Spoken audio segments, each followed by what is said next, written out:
Bonjour à tous, ravi de vous retrouver pour ce nouveau numéro d'Île-de-France Découverte et au programme en ce dernier week-end de vacances, une exposition historique dédiée au Petit Prince. Pour la première fois, le manuscrit original est présenté en France.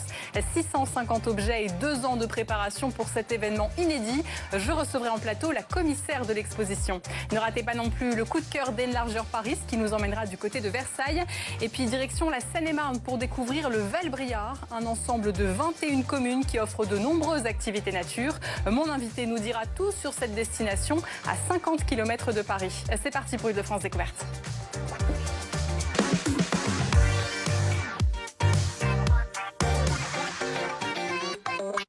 On va donc s'intéresser à un événement historique. Pour la première fois, le manuscrit original du Petit Prince a quitté les États-Unis pour rejoindre le musée des arts décoratifs de Paris. On en parle avec vous, Anne Monnier Van Riebe. Bonjour et merci d'être là. Bonjour, merci pour votre invitation. Vous êtes conservatrice au musée des arts décoratifs.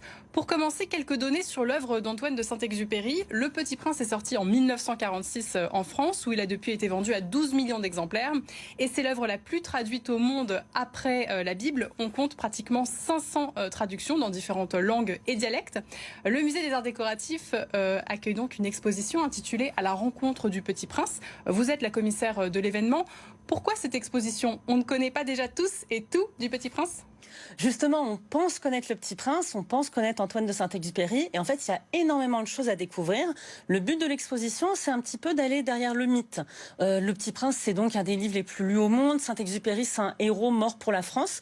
Moi, j'avais envie qu'on retrouve un petit peu l'homme derrière le mythe et qu'on comprenne comment sa vie, son œuvre, ses expériences nous emmènent vers le Petit Prince.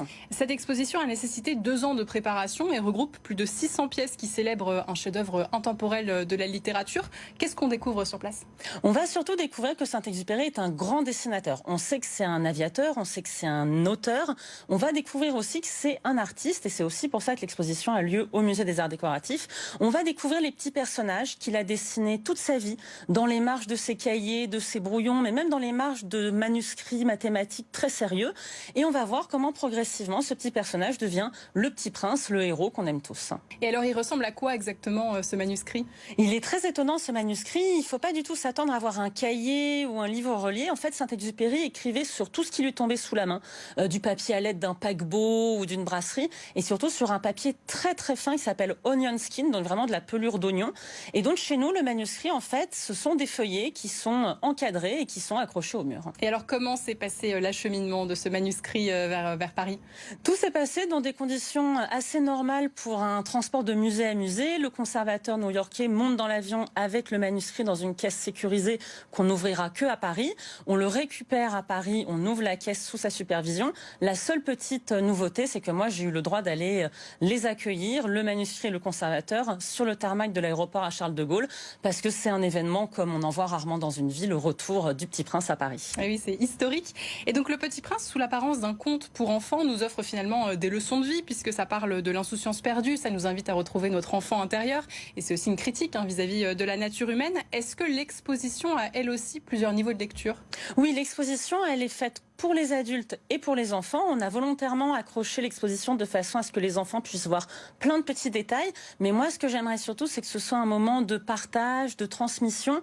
Un enfant ne vient pas voir une exposition tout seul, il est toujours accompagné par un adulte. Tout comme souvent, on lit Le Petit Prince à ses enfants, à ses petits-enfants. Donc moi, j'ai vraiment envie que les générations se retrouvent au sein de l'exposition autour du Petit Prince. Eh bien, merci beaucoup Anne Monnier Van Riebe d'être venue sur notre plateau. À la rencontre du Petit Prince, c'est donc au musée des arts décoratifs jusqu'au 26 juin. À noter que le musée accueille également l'exposition Thierry Mugler Couturissime jusqu'au 24 avril. Et pour les infos pratiques, le musée est ouvert tous les jours, sauf le lundi.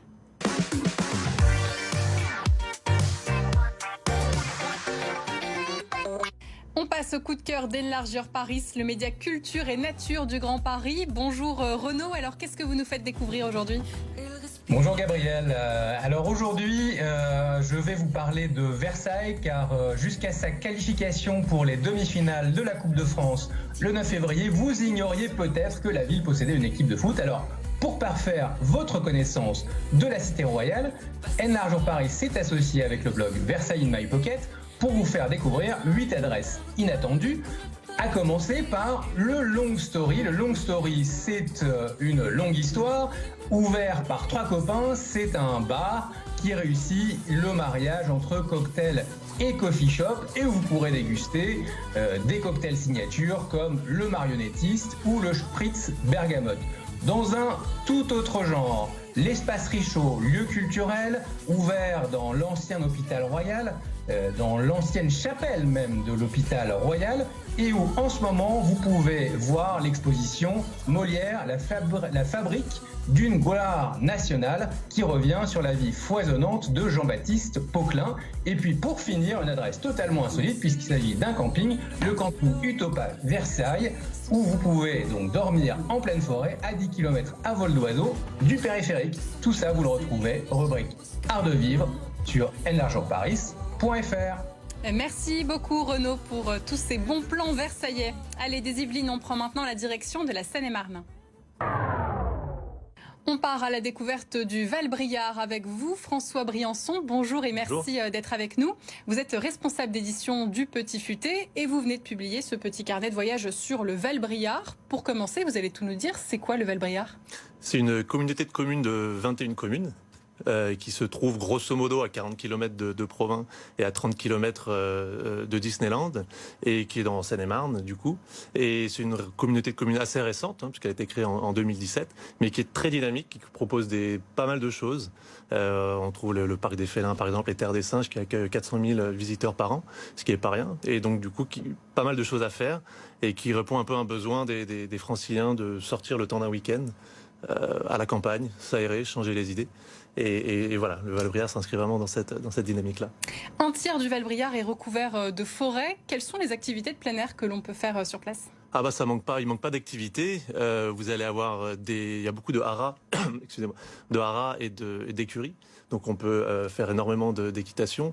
Vous avez la balade qui part de Housset-en-Brie par exemple, 15 km de balade à peu près en 4 heures, en forêt de Crécy. C'est très très bucolique, il y a les étangs de Nesle évidemment. Vous allez pouvoir faire de la pêche notamment.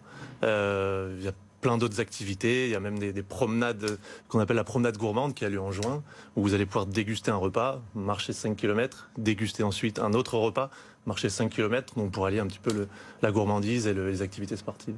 Et tout ça, c'est adapté pour les familles ou plutôt en couple, entre amis ? Ah bah il y a de tout, il y a absolument de tout. Alors les familles peuvent bien sûr y aller, par exemple pour la Terre des Singes et le Parc des Félins, donc qui abrite sur 100 hectares 500 animaux, donc là on peut complètement y passer la journée, sans aucun problème, en famille, et aussi en couple évidemment, pour ceux qui veulent sortir du contexte parisien avec le stress que ça engendre, prendre un petit break tout simplement de 2 jours, 1h30 de Gare de l'Est. Avec le Transilien P, on est déjà en plein cœur du Val-Briard. Et donc ça permet vraiment de faire une belle coupure, prendre un bon bol de plein air. Le territoire est essentiellement forestier et agricole, mais il y a aussi une cueillette où l'on peut récolter ses propres fruits et légumes. Oui, c'est une cueillette qui a déjà pas mal d'années. Ça existe depuis plus de 20 ans. C'est des précurseurs presque dans la région. C'est la cueillette du Plessis qui se situe juste en face en fait de Terre de Singes et du Parc des Félins. Donc par exemple, le temps d'une journée, on peut tout à fait faire ces 2 parcs et finir la journée, le samedi, le dimanche, par justement cette cueillette-là, où sur à peu près 25 hectares, on peut cueillir tous les fruits et légumes que l'on veut, on est libre, et on choisit les meilleurs fruits qu'on peut évidemment ramener chez soi, et à prix très intéressant. Si l'on veut découvrir le Val-Briard sur un week-end, quels sont les immanquables comme ça pour 2 ou 3 jours ? Les immanquables, on pourrait rester plus que 2 jours, 2-3 jours, mais on peut très bien imaginer partir un samedi matin. On arrive à Marle-en-Brie au bout de 1h30. On peut tout de suite commencer par la Terre des Singes et le Parc des Félins. Enchaîner, comme on vient de le dire, sur justement la cueillette le samedi. Il y a énormément de chambres d'hôtes et de gîtes super charmants partout sur le territoire. Et sur le dimanche, ensuite enchaîner soit sur des choses plus culturelles, comme le musée Hippolyte-Henry, par exemple, ou le château de Viviers, qui sont des ruines classées monuments historiques, qui sont vraiment un charme fou. Et ensuite, sur l'après-midi, on a parlé tout à l'heure, partir soit sur du vélo, soit sur 4 heures de balade, soit tout simplement flâner, et puis rencontrer les habitants qui sont vraiment très sympathiques. Une destination qui donne vraiment envie, surtout à l'approche des beaux jours. Merci beaucoup François Briançon. Votre carnet de voyage est donc disponible dès maintenant dans toutes les bonnes librairies. 144 pages de bons plans futés pour organiser sa visite du Val-Briard. C'est la fin de ce numéro d'Île-de-France Découverte. Merci beaucoup de l'avoir suivi. On se retrouve samedi prochain pour plein de nouvelles idées sorties. D'ici là, passez un très bon week-end et prenez soin de vous.